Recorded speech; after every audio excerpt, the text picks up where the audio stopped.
The heavy doors to the Alpha King's study remained closed, as afternoon sunlight poured through the tall windows. Scrolls and reports covered Jordan's desk, but his eyes hadn't moved from the same page in several minutes. A hesitant knock broke the silence. "Enter." A palace guard stepped inside and bowed deeply. "My king, Her Grace, the Queen Mother, is outside. She requests an audience." Jordan's hand tightened around the quill before he slowly set it down. After a long silence, he spoke. "Let her in." The guard bowed once more before disappearing. A few moments later, the doors opened again. His mother stepped inside. She looked older somehow. The proud woman who once carried herself like royalty now seemed weighed down by sleepless nights. Her elegant gown could not hide the exhaustion in her eyes. Jordan remained seated. He looked at her, not with anger, not anymore. Only with a coldness she had never seen in him before. It hurt far more than shouting ever could. She took a cautious step forward. "Jordan." He said nothing. Her fingers trembled as she clasped them together. "I have replayed that day in my mind 1,000 times. Still, no answer. Tears gathered in her eyes. "I failed you." Her voice cracked. "I failed Lyra. And I failed my grandson." Jordan lowered his gaze to the papers on his desk. His mother finally broke. "I'm so sorry." The words rushed out between sobs. "I was blinded by pride. I believed I was protecting our family. Our pack." She shook her head. "But all I did was destroy it." She covered her mouth as tears streamed freely down her face. "I know I deserve punishment. I will accept whatever judgment you give me. You may strip me of every title. Send me away. Never allow me inside this palace again. I deserve all of it." She looked at him desperately. "But please." Her voice became barely a whisper. "Don't hate me." Jordan closed his eyes. The little boy inside him wanted to run to her. She had been the one who held his hand after nightmares, the one who taught him to read, the one who stayed awake when he was sick. She had been his entire world long before he became Alpha. That was what made the betrayal hurt so deeply. His mother slowly stepped closer. "If apologizing to Lyra will help, I will kneel before her. If Cordell hates me, I will accept it. If that little boy wishes never to see me again, I will respect his choice." She wiped her tears with trembling fingers. "I only ask for one thing. Please, don't let me lose my son." Silence filled the room. Jordan finally stood. He walked around the desk until only a few steps separated them. His mother searched his face for even the smallest sign that her son was still there. When he finally spoke, his voice was quiet, painfully quiet. "I've always believed honesty was the only thing a king could never afford to lose." His throat tightened. His next words almost refused to come. "I can't lie to you." His voice cracked. A tear escaped despite his efforts. "I don't know how." His mother's heart broke.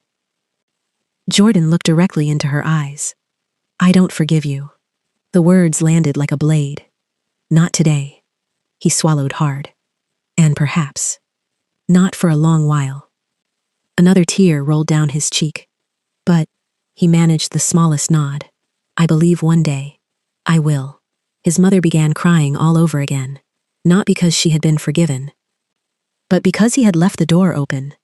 Jordan took a slow breath, forcing himself to remain composed. He looked at the woman he still loved, the woman who had also shattered his heart. His emerald eyes glistened. Then, with all the strength he had left, he whispered, "Leave, mother." She stood frozen for a heartbeat. Then she bowed her head, not to her king, to her son. Without another word, she turned and walked out of the study. The doors closed softly behind her. Jordan remained standing in the middle of the room. The silence returned. He pressed both hands against the edge of his desk, lowered his head, and allowed himself to cry. In the weeks that followed, Jordan restored every servant who had been wrongfully dismissed. The healers were welcomed back with honor, and new laws ensured no one would ever again suffer in silence. Jordan didn't return the next day, or the day after that. A full week passed before Lyra heard another knock on her cottage door.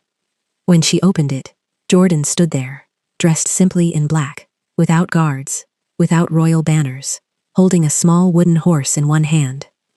His green eyes met hers. "I made this for Cordell." Lyra looked at the toy, then at him. "We don't need your gifts." She started to close the door. "I know." His quiet voice stopped her. "I only wanted to leave it here." He gently placed the little horse on the doorstep before turning away. He never asked to come inside. That evening, Cordell discovered it. His small eyes widened. "Mother." He picked it up carefully. "It looks just like Thunder." Lyra smiled softly. Thunder had been the little wooden horse Cordell's grandfather had carved before he died. She hadn't mentioned it to Jordan. There was no way he could have known. She said nothing. Days became weeks. Sometimes Jordan came carrying books filled with drawings of wolves. Sometimes he brought warm bread from the palace kitchens. Sometimes he brought nothing at all. He simply repaired the crooked fence surrounding the cottage. Another day, he quietly replaced the broken window shutter. Another afternoon, he fixed the leaking roof while rain clouds gathered overhead. Lyra watched him from the window, their eyes clashing every now and then. He never once asked to enter, never once asked for forgiveness. When the work was finished, he simply bowed his head and left. Cordell sometimes pretended not to notice him. One afternoon, curiosity finally won. Cordell wandered closer. Jordan was carving another wolf. Its ears weren't finished yet. The tail looked crooked. Cordell frowned. "It's funny looking." Jordan looked at the carving. A small smile tugged at his lips. "It is." Cordell giggled. A tiny laugh, barely louder than the breeze. Jordan's heart squeezed painfully inside his chest. Without saying a word, Jordan finished carving the little wolf. He looked at it for a moment, then deliberately placed it on the bench between them. He didn't offer it. He didn't ask Cordell to take it. He simply left it there. The little boy glanced at him, then at the wolf. "Is it mine?" Jordan smiled gently. "If you'd like it to be." Cordell picked it up carefully, turning it over in his small hands. His tiny fingers traced the carved ears. He hugged the little wolf against his chest. "I like it." Jordan's smile widened. "I'm glad." Silence settled between them once again. Not awkward. Comfortable. The sun dipped lower behind the trees. Jordan stood, brushing wood shavings from his clothes. "I should go." He turned toward the forest path. Behind him came a small voice. "Will you come tomorrow?" Jordan stopped walking. His shoulders stiffened. For a long moment, he couldn't trust himself to speak. He slowly looked back. Cordell stood in the doorway, clutching the little wooden wolf tightly against his chest. Jordan swallowed hard, his eyes already glistening. His voice almost broke. "If your mother says it's all right." Cordell nodded once. "I'll ask her." Jordan lowered his head for a moment, hiding the tears that had finally escaped. Then he smiled, the smallest, most grateful smile of his life. "I'd like that very much." The little cottage was unusually quiet that afternoon. The only sound was the crackling fire as Lyra stirred a pot of soup hanging above it. Cordell had gone into the village with one of the elderly women to gather herbs, leaving the cottage peaceful for the first time in days. Then came a knock. 3 gentle taps against the wooden door. Lyra frowned. She wasn't expecting anyone. Wiping her hands on her apron, she walked over and slowly pulled the door open. Her breath caught. The Queen Mother stood outside, alone. For a heartbeat, fear flashed across Lyra's face. Her fingers instinctively tightened around the edge of the door. The Queen Mother saw it, saw the fear. Saw Lyra bury it beneath a calm expression almost immediately. That single moment shattered what remained of her heart. This young woman still feared her, even after everything. Lyra stepped aside politely. "Please come in." The Queen Mother nodded silently and entered the small cottage. Her eyes wandered across the modest room. Simple wooden furniture, a patched blanket folded neatly over a chair. fresh flowers resting in an old clay vase. Lyra gestured toward a chair. Please, sit. Instead, the Queen Mother slowly lowered herself onto both knees. Lyra's eyes widened. My queen. She hurried forward in alarm. What are you doing? She immediately reached for the older woman's arms, gently helping her back to her feet, before anyone outside could possibly see. You mustn't kneel to me. The Queen Mother looked at her through tear-filled eyes. I already should have. Her voice trembled. I'm sorry. The words came out broken. So sorry. I judged you. I humiliated you. I ignored your pain. And because of me, my own son looks at me like a stranger. Her shoulders shook. I am losing him, Lyra. A sob escaped before she could stop it. And I don't know how to live with that. Lyra stood quietly. She had imagined this moment many times. She thought she would feel satisfaction, vindication, perhaps even anger. Instead, she only felt sadness. She offered the Queen Mother a small, weary smile. We all live with the consequences of the choices we make. The words weren't cruel. They were simply true. The Queen Mother lowered her eyes. I know.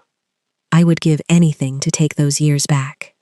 She reached for Lyra's hands with trembling fingers. But I cannot.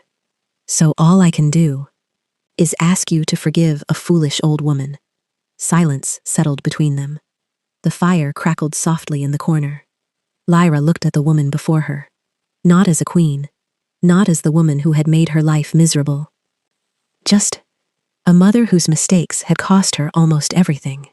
She took a slow breath. You hurt me.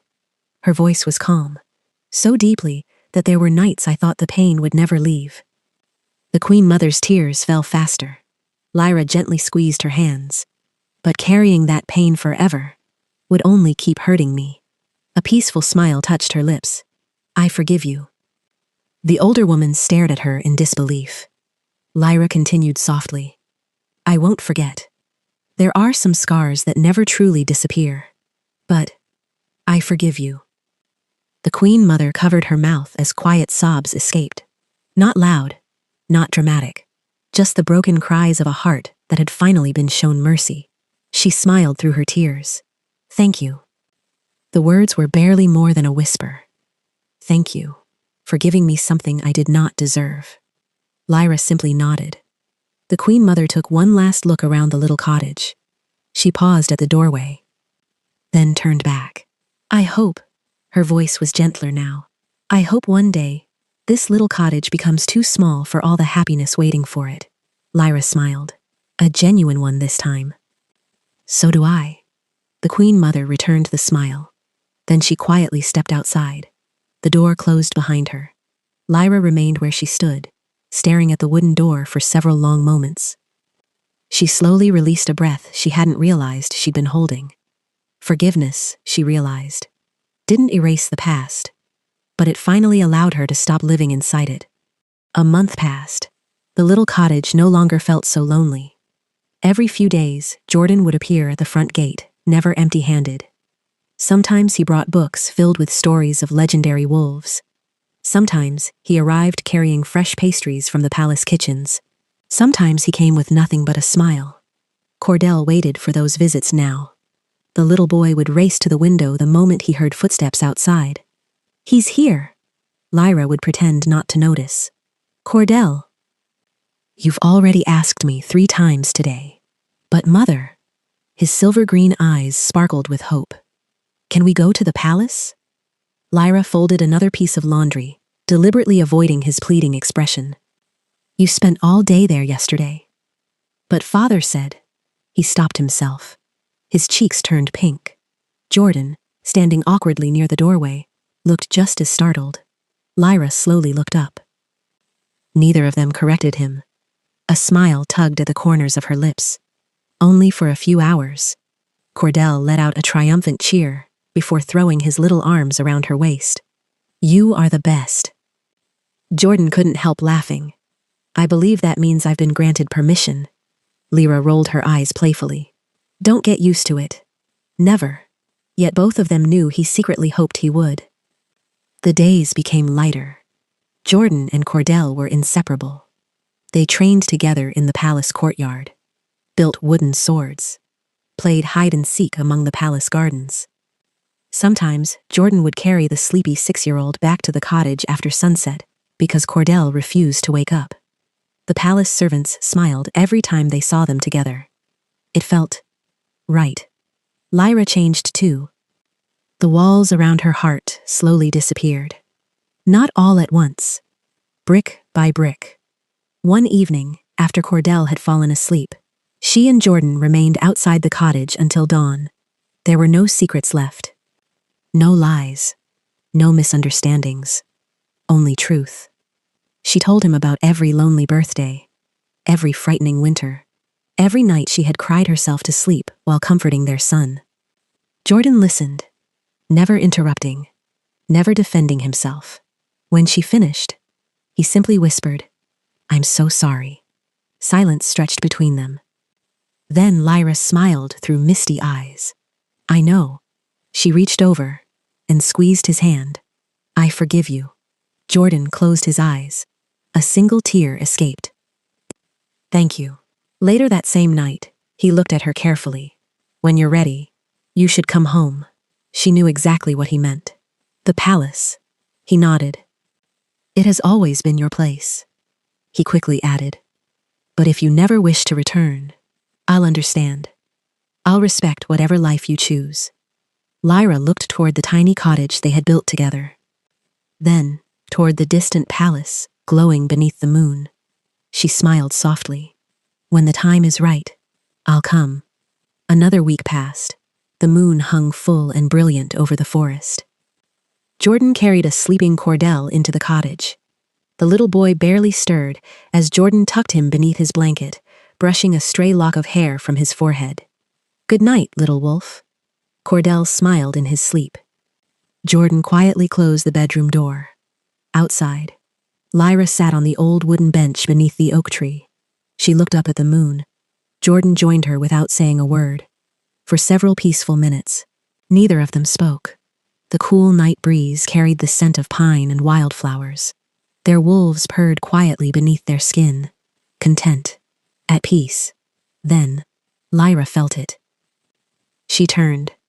Jordan was looking at her, not speaking, simply looking. She raised an eyebrow. "What?" He didn't answer.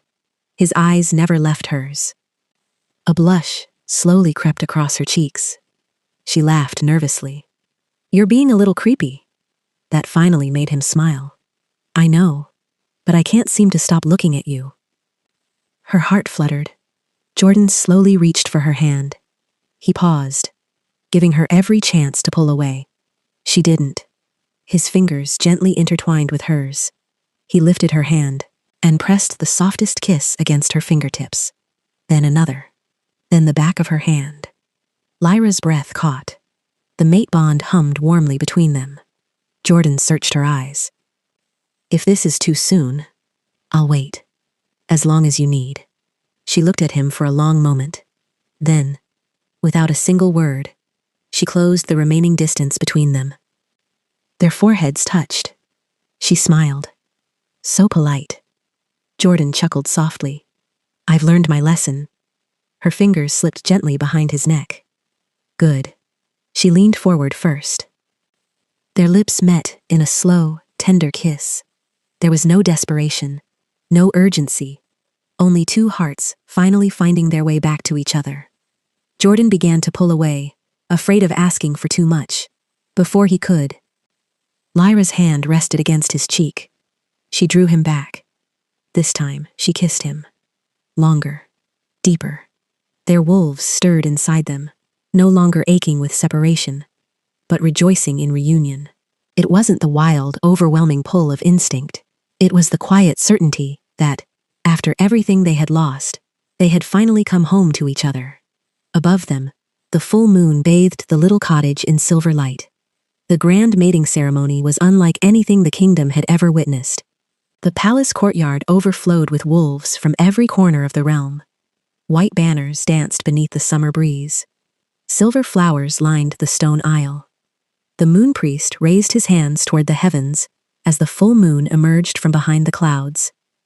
Jordan stood proudly in ceremonial black. Beside him, Lyra, beautiful, radiant. The woman who had once entered the palace as nothing more than a servant now stood before the entire kingdom as their rightful Luna. Their fingers intertwined. Neither of them looked away. Not this time. The moon priest smiled. Do you accept one another before the moon goddess? Not only as mates, but as equals. For every lifetime she grants you? Jordan never hesitated. I do. Lyra looked into his eyes. This time, there was no fear, no pain, only peace. I do. A brilliant silver light surrounded them as the mate bond completed itself. Their wolves rejoiced. The entire kingdom erupted into cheers. Cordell laughed so loudly that everyone turned toward him. My mama and papa did it. The crowd burst into warm laughter. Jordan scooped his son into his arms. The three of them stood together beneath the moon. Finally home. The kingdom celebrated until sunrise. Songs echoed through every village. Bonfires burned across the mountains. For years afterward, the people would speak of that night, not because it was the grandest mating ceremony in history, but because it proved that even the deepest wounds could heal. As Jordan, Lyra, and little Cordell begin their new chapter, I just want to say thank you. Thank you for walking this journey with them, and for all the love you've shown this story. It truly means more than you know. Before you go, tell me where you're watching from in the comments. I'd love to know where our little wolf family is growing around the world. Until we meet again, may the moon protect you, may it guide your path, and may your heart always find its way home.